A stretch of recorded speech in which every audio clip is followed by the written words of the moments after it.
my parents took in my troubled cousin, but when he bullied my sister and I defended her, they chose him over their own children. I, 25 female, have been living with my parents while finishing my master's degree in social work. Our family has always been close-knit, despite the usual sibling rivalries and disagreements. I'm the middle child sandwiched between my older brother Jake, 28 male, and younger sister Mia, 21 female. Growing up, we were always taught to look out for each other, value our parents instilled in us from a young age. Our parents, David 5 male, and Linda 53 female, have always been supportive of our dreams and ambitions. They encouraged us to pursue higher education, even if it meant living at home longer to save money. That's why I don't pay rent, but I do contribute to utilities and groceries. It's an arrangement that's worked well for us over the years. Jake moved back home last year after losing his job in marketing. He had been living in the city, climbing the corporate ladder when his company went through a major restructuring. Suddenly, he found himself unemployed and struggling to make ends meet in his expensive apartment. Our parents didn't hesitate to welcome him back, seeing it as an opportunity for Jake to regroup and find his footing. Mia, the baby of the family, is attending community college while living at home. She's always been the more sensitive and artistic one among us, while Jake and I gravitated towards more traditional career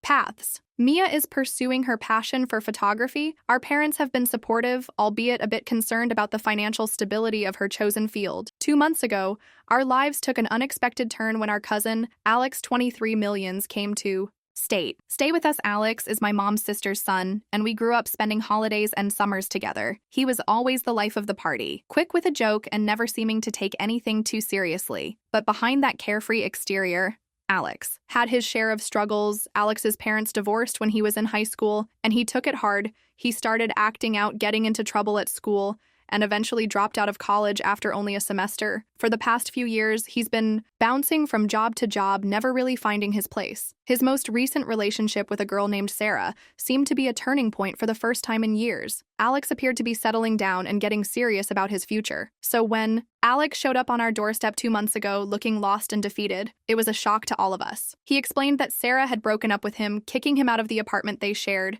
He had nowhere else to go and was too embarrassed to return to his mom's place. Our parents, always the nurturing type, didn't hesitate to offer him our guest room until he could get back on his feet. At first, everything seemed fine. Alex was grateful for the help and tried to make himself useful around the house. He'd do the dishes without being asked, mow the lawn, and even help Jake with some job applications. We all thought this might be the wake-up call Alex needed to turn his life around. But about a month into Alex's stay, I started noticing a change in the household dynamics. It was subtle at first, a snide comment here, a backhanded compliment there. Most of these remarks seemed to be directed at Mia. I brushed it off initially, thinking it was just Alex's usual teasing manner after all. He'd always been a bit of a jokester even when we were kids. However, as the days went by, I couldn't ignore the pattern anymore. Alex seemed to go out of his way to make Mia uncomfortable. He'd comment on her clothes, saying things like, "Isn't that skirt a little short for a family dinner?" Or, "I bet you're trying to impress that barista at the coffee shop." When Mia would talk about her photography projects, Alex would roll his eyes and mutter something about starving artists.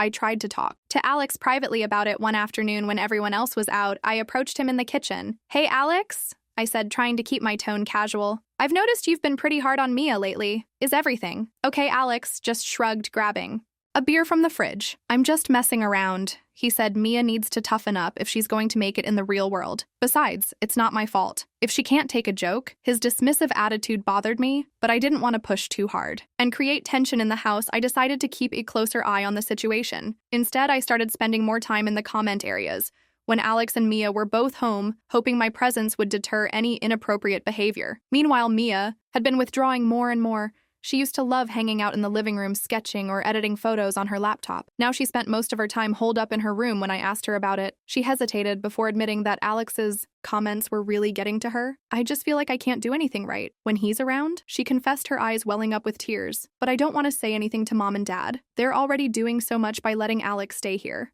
I assured Mia that her feelings were valid and that she had every right to feel comfortable in her own home. I promised to talk to our parents about the situation, but Mia begged me not to. She was worried about causing drama and potentially making things worse for Alex, who was already going through a tough time last week. Things finally came to a head during a family dinner. Mom had made her famous lasagna, and we were all gathered around the table. The conversation was light at first, with Jake talking about a promising job lead and Dad discussing plans for a weekend fish trip. Then Mia, in a rare moment of openness, mentioned that she had a date coming up with a guy from her photography class The moment the words left her mouth, saw Alex's demeanor change. He leaned forward, a glint in his eye that made me uneasy. Well, he said, his tone dripping with sarcasm. Looks like our little Mia is finally putting herself out there. What's the matter? Couldn't find a date in your own age group. Mia's face flushed red and she stared down at her plate, but Alex wasn't done. He started interrogating Mia about the guy, asking increasingly personal and inappropriate questions. So is this guy aware of your, shall we say, limited experience?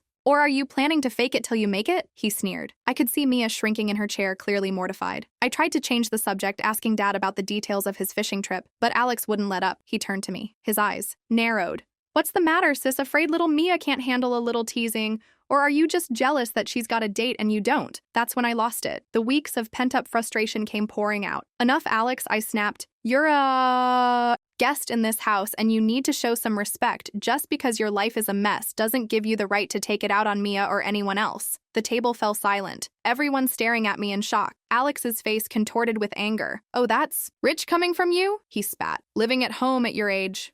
Mooching off your parents. At least I'm trying to get my life together. What's your excuse? He stood up abruptly, his chair scraping loudly against the floor. You know what? I don't need this. I'm out of here with that. He stormed out of the house, slamming the door behind him. The silence that followed was deafening. Mia was on the verge of tears. Jake looked uncomfortable and our parents seemed stunned. Finally, Dad cleared his throat. I think we all need to calm down, he said slowly. Alex is family and he's going through a tough time. We need to be more understanding. I couldn't believe what I was hearing, understanding. I repeated incredulously. Dad, did you not hear how he was talking? To Mia, to all of us. That's not okay, tough time or not. Mom tried to intervene, suggesting we all take a breather and discuss things when everyone had cooled off, but the damage had been done. Alex didn't come back for 2 days when he finally returned. My parents called a family meeting.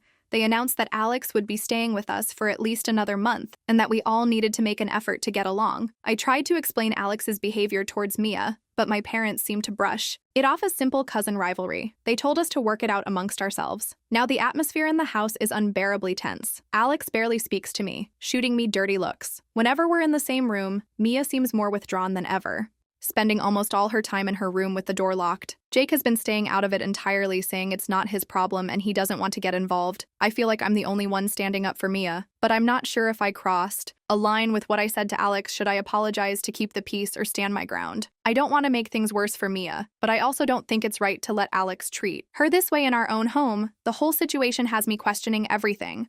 Our family dynamics, my parents' judgment, and even my own actions. I'm at a loss for what to do next.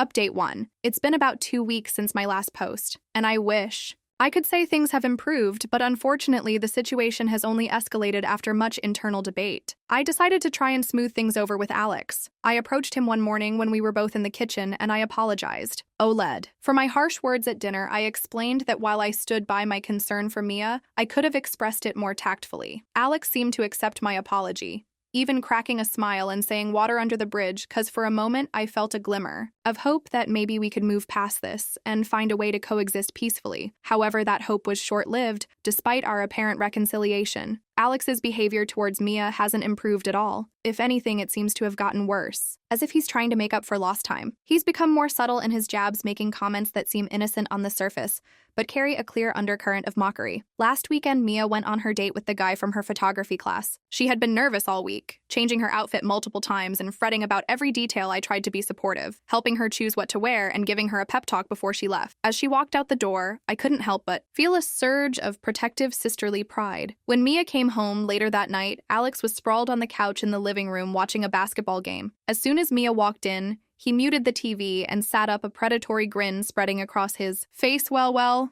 look who's doing the walk of shame, he said, his voice dripping with insinuation. Mia tried to brush him off, mumbling a quick goodnight as she made for the stairs, but Alex wasn't about to let her escape that easily. He started grilling her about how the date went, his questions becoming increasingly crude and invasive. Come on, Mia, don't be shy, he pressed. Did he at least get to second base, or did you strike out again? I had been in the kitchen cleaning up some dishes, but I could hear every word. I rushed into the living room, ready to intervene. Mia's face was bright red, a mix of embarrassment and anger. Alex, that's enough, I said firmly. Mia doesn't have to tell you anything about her date. Alex held up his hands and mocked. Surrender, way easy there, big sis. I'm just looking out for my little cousin. Someone's got to make sure she's not getting taken advantage of, right? He turned back to Mia, his voice taking on a patronizing tone. You know how guys can be at that age. Always looking for one thing, but I guess beggars can't be choosers, huh? That's when Mia finally snapped. Months of pent-up frustration came pouring out as she shouted, "Shut up, Alex, just shut up. I'm so sick of your comments and your jokes. They're not funny, they're not helpful, and they make me feel gross. This is my home, and I'm tired of feeling like I have to walk on eggshells around you." The room fell silent for a moment, both Alex and I stunned by Mia's outburst. Then Alex started laughing, a harsh, mocking sound that made my skin crawl. "Wow, looks like little Mia finally grew a backbone," he sneered. "Maybe now you'll be able to keep a guy interested for more than one date." I was furious. I stepped between Alex and Mia, my voice low and dangerous. "That's it, Alex. You need to apologize right now. Or I swear to God," what Alex cut me off, standing up to his full height. "Run to mommy and daddy again. They don't care. They're too busy feeling sorry for poor, pathetic Alex to see what's really going on." With that, he stormed off to the guest room, slamming the door so hard that the pictures on the wall rattled. Mia burst into tears, and I spent the next hour comforting her in her room. Between sobs, she confessed that Alex's behavior had been getting progressively worse over the past few weeks. She admitted that she was afraid to be alone in the house with him, always making sure to lock her door at night the next day. I decided it was time to have a serious talk with our parents. I waited until Alex had left for a job interview, or so he claimed. Before sitting them down in the living room, I explained everything that had been happening, from Alex's constant belittling comments to the incident after Mia's date. I emphasized how comfortable and unsafe Mia was feeling in her own home. To my shock and disappointment, my parents' reaction was far from what I had hoped. My mom wrung her hands nervously, her brow furrowed with concern, but not for Mia. "Honey," she said gently, "think you might be blowing this out of proportion. Alex is going through such a difficult time right now.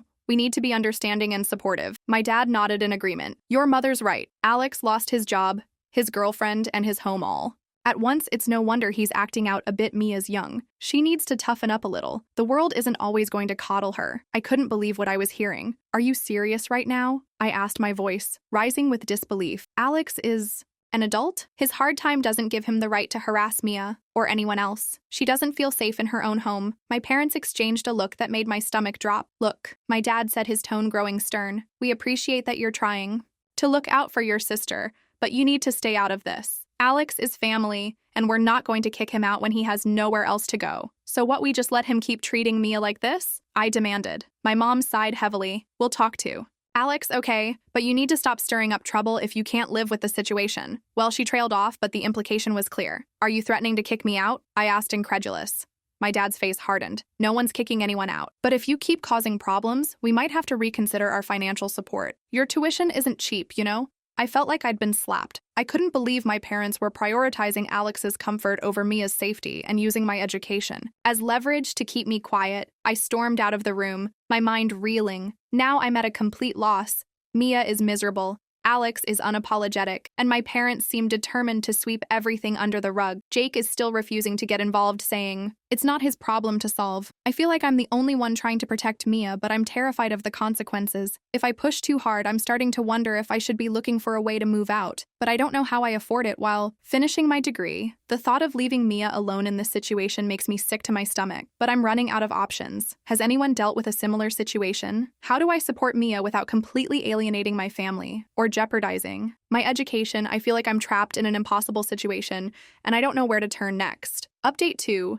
The past week has been a whirlwind of emotions and events that I'm still trying to process. After my last update, I felt backed into a corner. My parents' refusal to acknowledge the seriousness of the situation with Alex left me feeling helpless and frustrated. I knew I needed to do something more concrete to protect Mia, but I was worried about overstepping or making things worse. After much internal debate, I made a decision that I'm still not entirely comfortable with. I set up a hidden camera in the living room. I know it's ethically questionable and potentially illegal, but I felt like I had no other choice. I needed evidence to show my parents something they couldn't dismiss or explain away. I borrowed a small camera from a friend in my program, telling her it was for a project.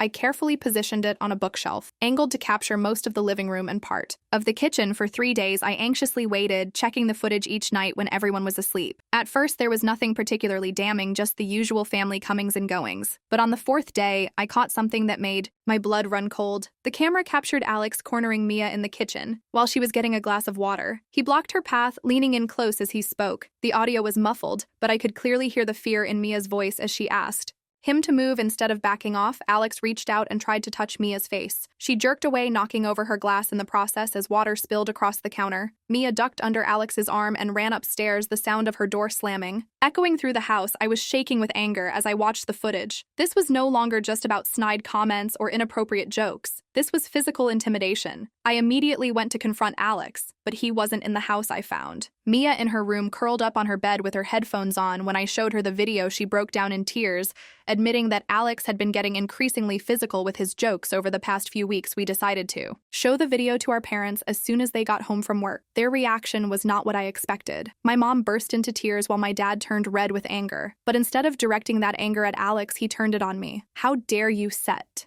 up a camera in our house?" he shouted. "You violated everyone's privacy. What were you thinking?" I was stunned. I tried to redirect the conversation to Alex's behavior, but my parents were fixated on what I had done. They said I had broken their trust, and that they couldn't believe I would stoop so low when I pointed out that the camera had caught Alex assaulting Mia. My dad's response left me speechless. It was probably just a misunderstanding. He said Alex was probably just teasing Mia. "You didn't lead him on somehow, did you?" Mia, who had been quiet throughout the confrontation, suddenly stood up. "I can't believe you're defending him," she said, her voice shaking. "I don't feel safe here anymore. I want to leave." That was the moment I knew we couldn't stay any longer. I told my parents that they were failing to protect their daughter, and that I couldn't stand by and watch it happen. I helped Mia pack a bag, threw some of my own things together, and we left that night. A friend from my graduate program agreed to let us crash at her place for a few days while we figured out our next move. Alex is still living at my parents' house. Jake finally got involved and is trying to mediate between us and our parents, but so far they're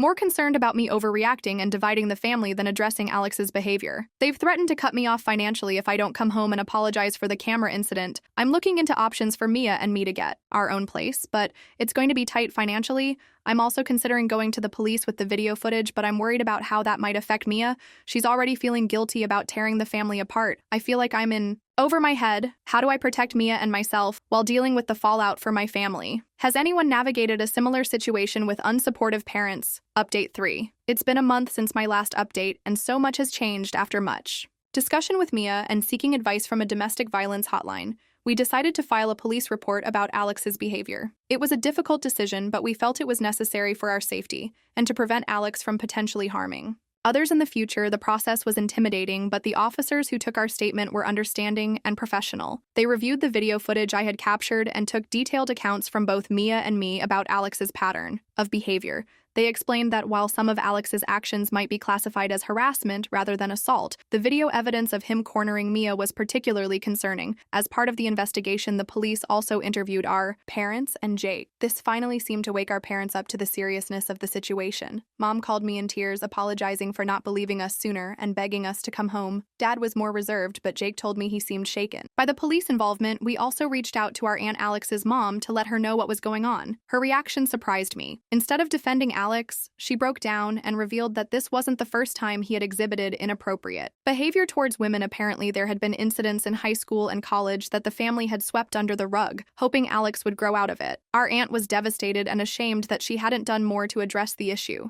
Earlier, as a result of the police report and investigation, Alex is now facing charges of harassment and attempted sexual assault. He's been ordered to stay away from Mia and me, and he's no longer living at our parents' house. Last I heard, he's staying with a friend and has been mandated to attend counseling. The family dynamics are still strained, but we're slowly working on rebuilding trust. Mom has been calling daily to check on us and has offered to pay for therapy for Mia. Dad is still struggling to come to terms with everything, but he's making an effort. He helped us move our remaining things out of the house and has been respecting our need for space. Jake has surprisingly stepped up in a big way. He's been acting as a mediator between us and our parents, helping them understand our perspective. He's also been supportive of our decision to involve the police, saying he wishes he had taken our concerns more seriously from the beginning. Me and I have found a small apartment that we can afford together. It's not much, but it's ours. And more importantly, it's safe. I've picked up a part-time job at a local community center to help cover expenses, and Mia has started doing freelance photography work. It's not easy juggling work, school, and our new living situation,